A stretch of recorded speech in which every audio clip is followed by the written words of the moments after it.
ರಾಘವ್, ಸುಕೃತ ಅತ್ತೆ ನಾನು ಬೆಳಗ್ಗೆ ಎದ್ದ ತಕ್ಷಣ ನನಗೂ ಹುತ್ತದ ಮಣ್ಣ ಹಚ್ಚಿದ್ರು. ನಾನು ಇಮಿಡಿಯೇಟ್ ಸ್ನಾನ ಮಾಡ್ಕೊಂಡು ಇಲ್ಲಿಗೆ ಬಂದೆ. ರೀ, ಟೈಮ್ ಆಯ್ತು. ದೇವಸ್ಥಾನದಲ್ಲಿ ಪೂಜೆ ಮಾಡ್ಬಿಟ್ಟು ಮತ್ತೆ ಮನೆಗ್ ಬಂದು ಪೂಜೆ ಮಾಡ್ಬೇಕು. ಪೂಜೆ ಮುಗಿಯೋವರೆಗೂ ಯಾರು ಏನೂ ತಿನ್ನೋ ಹಾಗಿಲ್ಲ. ರಾಘವ್ ಕೂಡ ಏನೂ ತಿಂದಿಲ್ಲ. ಹೊರಡಣ್ವಾ? ಸರಿ ಸುಮತಿ. ಅಚ್ಚು, ದೇವ್ರ ಮನೆಯಲ್ಲಿ ಪೂಜೆಗೆ ಬೇಕಾಗಿರೋ ಎಲ್ಲಾ ವಸ್ತುಗಳನ್ನು ಇಟ್ಟಿದ್ದೀನಿ, ತಗೊಂಬಂದ್ಬಿಡಮ್ಮ. ಸರಿ ಅದ್ಕೆ.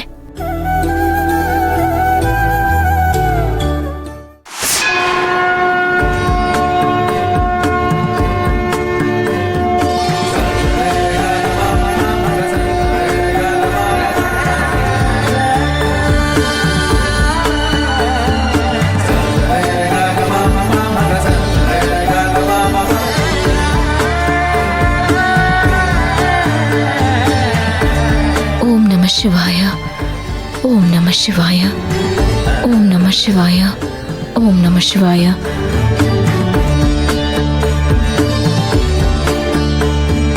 ಓಂ ನಮಃ ಶಿವಾಯ ಓಂ ನಮಃ ಶಿವಾಯ ಓಂ ನಮಃ ಶಿವಾಯ ಓಂ ನಮಃ ಶಿವಾಯ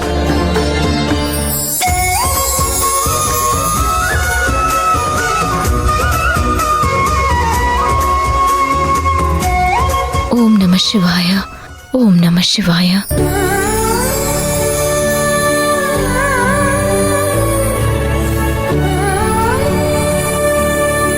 ಓಂ ನಮಃ ಶಿವಾಯ ಓಂ ನಮಃ ಶಿವಾಯ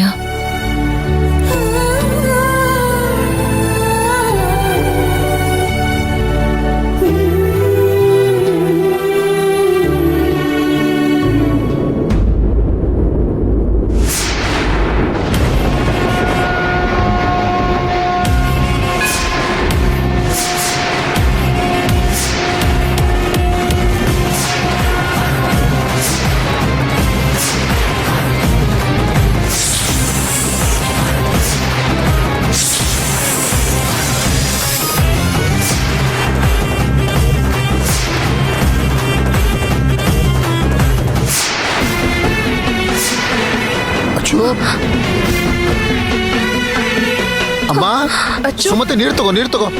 ಅಮ್ಮ, ಏನಾಯ್ತು ಕಂದ? ಕೊಡು ಕೊಡು ಕೊಡು ಕೊಡು. ಅಮ್ಮ, ಅಚ್ಚು. ಅಮ್ಮ, ಅಚ್ಚು, ಅಚ್ಚು, ಚಿನ್ನ. ಏನಾಯ್ತು ಅಮ್ಮ, ಕಂದ? ಅಮ್ಮ, ಏನಾಯ್ತು ಕಂದ?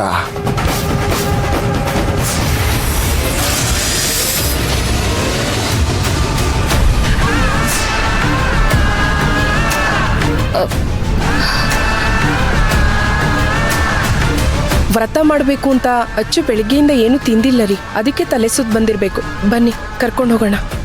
ಸರಿ ಬಾ ಕಂದ, ನಡಿ.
ಒಂದ್ ನಿಮಿಷ.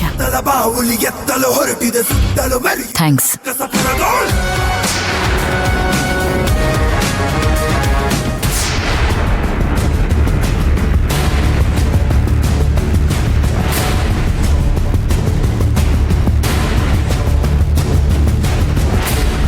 ನೀನು ಪ್ರಾಣಕ್ಕಿಂತ ಹೆಚ್ಚಾಗಿ ಪ್ರೀತಿಸಿದ್ದು ಸುಶಾಂತ್ನ. ಆದ್ರೆ ಅವ್ನು ನಿನ್ ಬಿಟ್ಟು ಶಾಂತಿನ ಮದುವೆ ಮಾಡ್ಕೊಂಡಿದ್ದಾನೆ. ಅದಕ್ಕೆ ನೀನು ಈ ತರ ದ್ವೇಷ ಕಾರ್ಕೊಂಡು ಶಾಂತಿನ ಕೊಲ್ಲಕ್ ಹೊರಟ್ರೆ ಏನ್ ಅರ್ಥ ಮಂತ್ರ? ಹೇಯ್, ರಾವಣಂಗೆ ಯಾರ ಮೇಲೆ ಕೋಪ ಇತ್ತು? ರಾಮನ್ ಮೇಲೆ. ಮತ್ತೆ ಸೀತೆನ ಯಾಕೆ ಹೊತ್ಕೊಂಡು ಹೋದ? ರಾಮನ್ ಪ್ರಾಣನೇ ಸೀತೆ, ಅದಕ್ಕೆ. ಅಲ್ವಾ? ಅದಕ್ಕೆ ಈ ಶಾಂತಿಯನ್ನು ಸೀತೆ ಕತೆ ಮುಗಿಸಿದ್ರೆ ಆ ಸುಶಾಂತನ್ನು ರಾಮ ತಾನಾಗೆ ಈ ಮಂತ್ರನ ಹತ್ರ ಓಡ್ ಬರ್ತಾನೆ. ಆಗ್ಲೇ ನನ್ ಸೇಡಿನ ಕತೆ ಪೂರ್ತಿ ಆಗುತ್ತೆ. ಆಯ್ತು, ಅದು ಏನಾದ್ರೂ ಮಾಡ್ಕೊ. ಆದ್ರೆ ಇವತ್ತು ನಾಗರ ಪಂಚಮಿ, ಇವತ್ತೇನು ಮಾಡಕ್ ಹೋಗ್ಬೇಡ ಮಂತ್ರ. ಯಾಕೆ? ಇವತ್ತು ನಾಗಪ್ಪನ ದಿನ. ಇವತ್ತು ನಂಬಿರೋರು ಯಾರಿಗೂ ಯಾವ ಕೇಡು ಆಗಲ್ಲ, ಕೇಡಾಗೋದಿಗೂ ಬಿಡಲ್ಲ. ಶಾಂತಿ ನಾಗದೇವತೆನ ಒಲ್ಸ್ಕೊಂಡಿದ್ದಾಳೆ ಅನ್ನೋದು ನಿನಗೆ ಗೊತ್ತಿದೆ ತಾನೆ?